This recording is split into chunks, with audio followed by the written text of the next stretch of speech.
Channel को subscribe करें एवं बेल आइकन को प्रेस करें ताकि आपको लेटेस्ट नोटिफिकेशन मिलते रहें।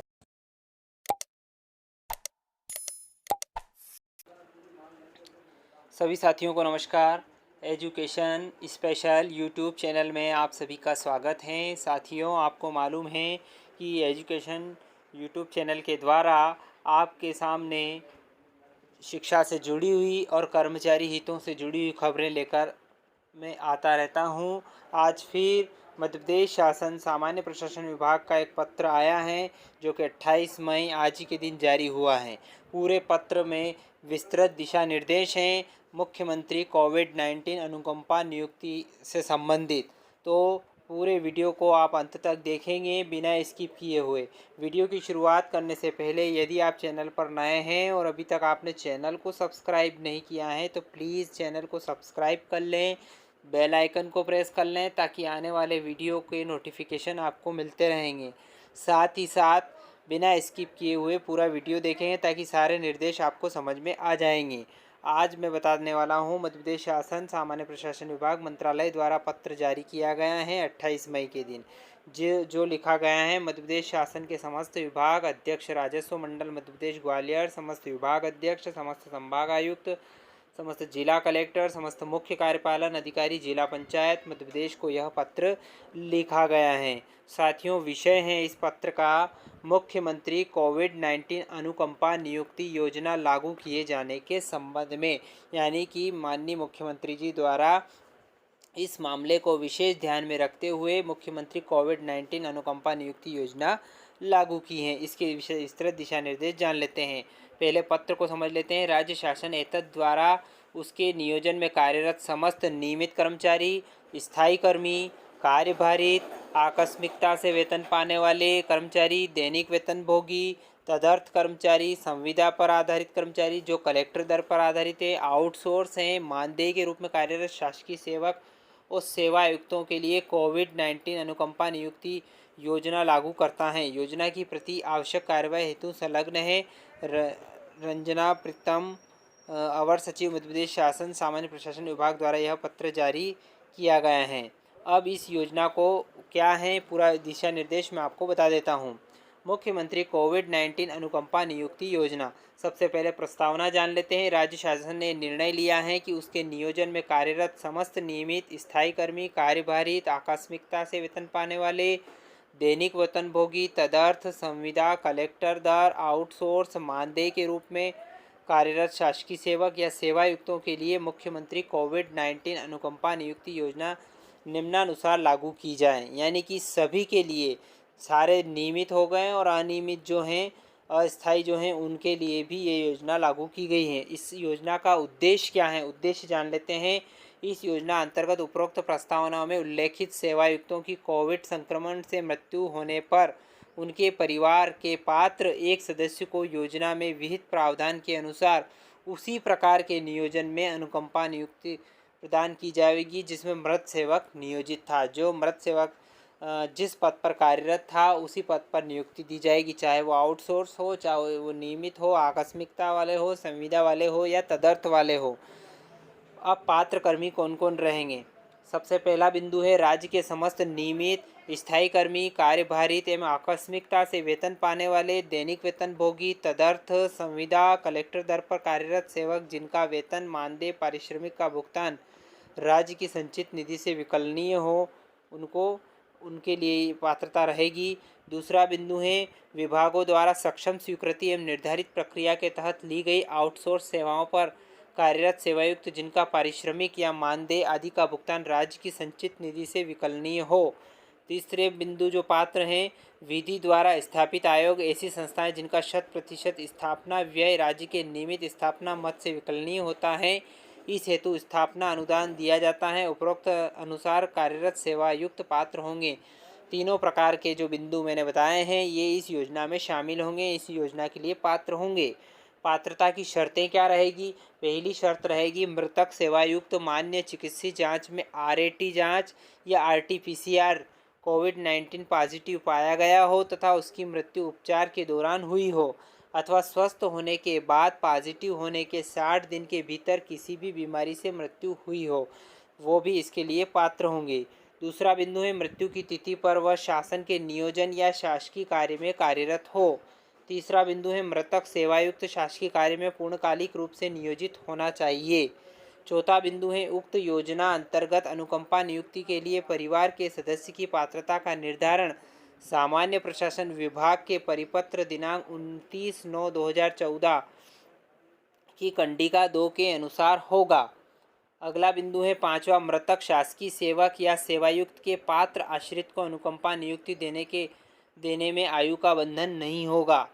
दिवंगत शासकीय सेवक या सेवायुक्त के परिवार का कोई भी सदस्य यदि पूर्व में शासकीय सेवा अथवा निगम मंडल परिषद आयोग में आदि में नियमित सेवा में नियोजित हो तो वह अनुकंपा नियुक्ति के लिए अपात्र होगा। यानी कि उनका कोई सदस्य पूर्व में यदि शासकीय सेवक होगा या निगम मंडल में सदस्य होगा तो वो इसके लिए अपात्र होगा। यदि किसी शासकीय सेवायुक्त की मृत्यु अर्धवार्षिकी पूर्ण करने के बाद सेवा वृद्धि या पुनर्नियुक्ति या संविदा नियुक्ति दौरान होती है तो वो भी अनुकंपा नियुक्ति के लिए अपात्र होगा।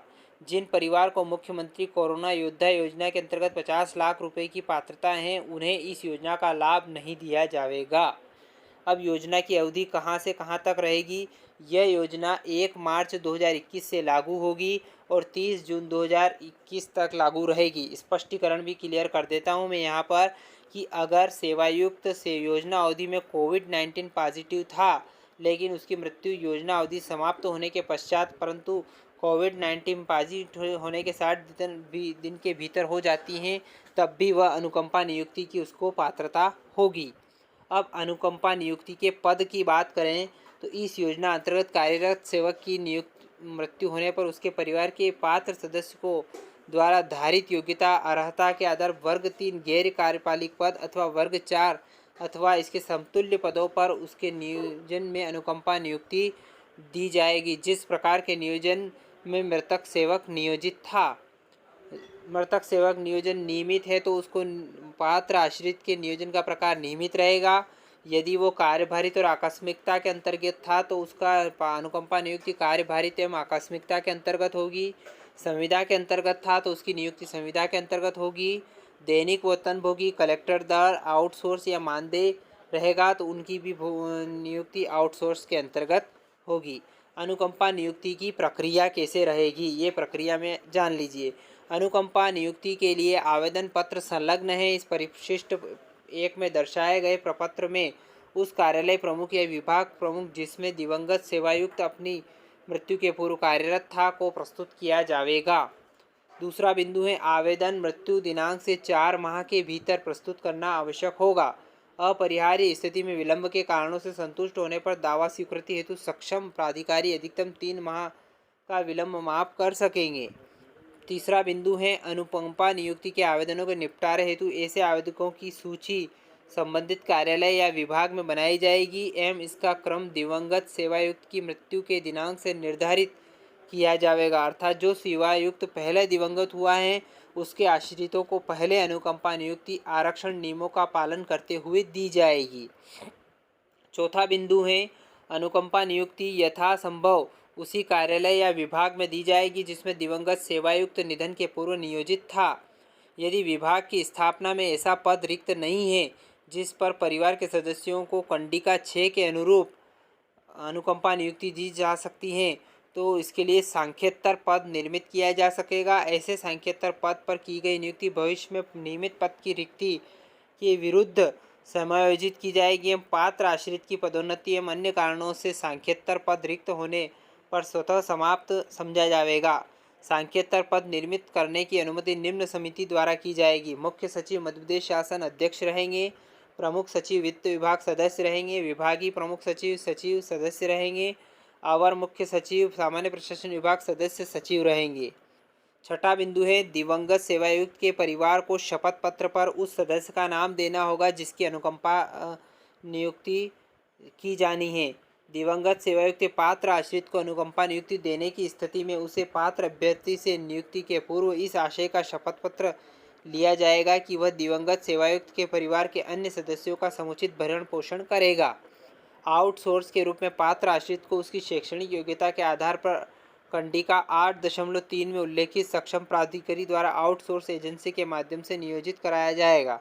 प्रकरण स्वीकृति हेतु सक्षम अधिकारी 8.1 जिलों में कार्यरत सेवायुक्त की मृत्यु के समय उनके नियुक्ति स्थल के कार्यालय प्रमुख द्वारा निर्धारित प्रारूप में अपने अभिमत सहित प्रकरण संबंधित जिले के कलेक्टर के पूर्व अनुमोदन के बाद नियुक्ति आदेश विभाग के सक्षम अधिकारी द्वारा किया जाएगा। जिला कलेक्टर से अपेक्षा है कि वह अनुमोदन देने से पूर्व जिले के में इस योजना के अंतर्गत प्राप्त अनुकंपा नियुक्ति के समस्त प्रकरणों की समीक्षा कर ले, ताकि यथासंभव संबंधित जिले में ही पात्र आवेदक को अनुकंपा नियुक्ति दी जा सके। यदि किसी विभाग में उपयुक्त पद रिक्त न होने हो तो जिले के अन्य किसी ऐसे विभाग में पद रिक्त होने पर अनुकंपा नियुक्ति अन्य ऐसे विभाग में दी जाने के निर्देश कलेक्टर संबंधित को दे सकेंगे। आशय यह है कि यह अनिवार्यता नहीं रहेगी कि जिले में अनुकंपा नियुक्ति उसी विभाग में दी जाए जिसमें मृत कर्मचारी कार्यरत था। सचिवालय या विभाग अध्यक्ष कार्यालय में पदस्थ सेवायुक्तों के प्रकरण में संबंधित विभाग प्रमुख सक्षम प्राधिकारी होंगे। तीसरा बिंदु है दैनिक वेतनभोगी या कलेक्टर दर पर कार्यरत या आउटसोर्स मानदेय कर्मी की मृत्यु पर उसके परिवार के पात्र सदस्य को आउटसोर्स के रूप में के माध्यम से नियोजित करने के लिए कलेक्टर या सक्षम विभागीय अधिकारी सक्षम प्राधिकारी होंगे। नौवां जो बिंदु है अर्धशासकीय निगम या मंडल या संस्थाओं या प्राधिकरण या विश्वविद्यालय स्थानीय निकाय पंचायती राज संस्थाओं के नियोजन हेतु राज्य शासन के निगम मंडल संस्थाओं प्राधिकरण विश्वविद्यालय स्थानीय निकाय में कार्यरत नियमित सफाई कर्मी स्थायी कर्मी दैनिक वेतनभोगी तदर्थ संविदा आउटसोर्स सेवायुक्तों को उनके शासी निकाय के अनुमोदन से इस योजना के अनुरूप उसी संस्था में अनुकंपा नियुक्ति दी जा सकेगी। इन संस्थाओं को प्रकरण कंडिका 8.1 के अंतर्गत कलेक्टर को भेजने की आवश्यकता नहीं होगी। अनुकंपा नियुक्ति के प्रकरण में सक्षम प्राधिकारी 1 द्वारा 1 माह की समय सीमा में उपरोक्त अनुसार कार्रवाई सुनिश्चित की जाए। रंजना पाटन अवर सचिव मध्य प्रदेश शासन द्वारा यह विस्तृत दिशा निर्देश जारी किए गए हैं। अब इसका एक आवेदन देख लें आप। मुख्यमंत्री कोविड-19 अनुकंपा नियुक्ति योजना अंतर्गत आवेदन पत्र का प्रारूप परिशिष्ट 1 आश्रित सदस्य का यहाँ पर फोटो लगाना है। यहाँ पर दिवंगत शासकीय सेवक का पूरा नाम पदनाम क्या था वो लिखना है और नियोजन का प्रकार लिखना है। दिवंगत शासकीय सेवक की मृत्यु का दिनांक यहाँ आ जाएगी। कार्यालय का नाम जहाँ कार्यरत था पदस्थ था। आवेदक या आवेदिका का पूर्ण नाम यहाँ आवेदक का नाम आ जाएगा। यहाँ आवेदक का दिवंगत शासकीय सेवक से क्या संबंध है वो आएगा। स्थायी पता वर्तमान पता जन्मतिथि अंकों में आयु धर्म जाति जो भी कैटेगरी वाइज अनुसूचित जाति जनजाति पिछड़ा वर्ग को तो स्पष्ट करना है। शैक्षणिक अर्हता का विवरण अन्य अर्हता का विवरण क्या फैमिली परिवार पेंशनर है यदि हो तो लिखना है और उनके पीपीओ क्रमांक कोषालय का भुगतान जहां से भुगतान बैंक का नाम बैंक खाता क्रमांक दिवंगत शासकीय आश्रित परिवार के सदस्यों का विवरण यहाँ आ जाएगा और घोषणा पत्र करना है कि मैं उनका पालन करूंगा जो भी है ये घोषणा पत्र पढ़ना है और यहाँ पर भी एक और घोषणा करना है आवेदक के हस्ताक्षर करना है। अब इसके बाद आपको क्या क्या छाया प्रति लगानी है वो सुन ले आप ध्यान से। दिवंगत शासकीय सेवक का मृत्यु प्रमाण पत्र, मृतक का पहचान पत्र, आश्रित सदस्य का पहचान प्रमाण पत्र, शैक्षणिक अन्य अंक सूचियाँ, जन्मतिथि का प्रमाण पत्र, स्थानीय निवासी मूल निवासी का प्रमाण पत्र। यदि आवेदक अनुसूचित जाति जनजाति अन्य पिछड़े वर्ग का हो तो तद विषयक प्रमाण पत्र, मृतक और आश्रित सदस्य के बीच संबंध का प्रमाण पत्र, प्रयोगशाला रिपोर्ट जिसमें प्रमाणित किया गया हो कि कोविड-19 के परीक्षण में कोविड-19 की पॉजिटिव रिपोर्ट आई है। आउटसोर्स सेवायुक्त की स्थिति में संबंधित आउटसोर्स एजेंसी का मृतक के नियोजन के संबंध में प्रमाण पत्र। 11वां जो है कोविड-19 पॉजिटिव उपचार के दौरान मृत्यु हुई अथवा कोविड-19 स्वस्थ होने के पश्चात किसी बीमारी से मृत्यु होने के संबंध में चिकित्सक का प्रमाण पत्र। जहां चिकित्सक का प्रमाण पत्र देना संभव नहीं हो तो इस संबंध में परिवार का सेल्फ सर्टिफिकेशन जिसमें मृत्यु का परिस्थिति का स्पष्ट उल्लेख हो। आवेदक के परिवार का कोई सदस्य नियमित सेवा में नियोजित न होने का शपथ पत्र। अब ये कार्यालय के द्वारा दिया जाएगा। जिस कार्यालय में है तो कार्यालय प्रमुख का प्रमाणीकरण किया जाएगा और वो भी इनकी जांच करेंगे, सूक्ष्मता से यहाँ पर साइन करेंगे और उसको देंगे। तो साथियों, ये था मुख्यमंत्री कोविड-19 अनुकंपा नियुक्ति योजना से संबंधित विस्तृत दिशा निर्देश आदेश। ये मैंने आपको बताने का प्रयास किया है। आशा करता हूँ कि मेरा ये वीडियो आपके लिए उपयोगी साबित होगा। यदि वीडियो पसंद आए तो इस वीडियो को आप लाइक करें, शेयर करें, और कोई समस्या हो तो आप कमेंट करके हमें बताएं। आपकी समस्या का समाधान करने में हमें खुशी महसूस होगी। साथ ही साथ एक बार और आपसे निवेदन है, यदि आपने अभी तक चैनल को सब्सक्राइब नहीं किया है तो प्लीज़ आप चैनल को सब्सक्राइब कर लें, बेल आइकन को प्रेस कर लें, ताकि आने वाले वीडियो के नोटिफिकेशन आपको मिलते रहेंगे। धन्यवाद साथियों। जय हिंद, जय भारत।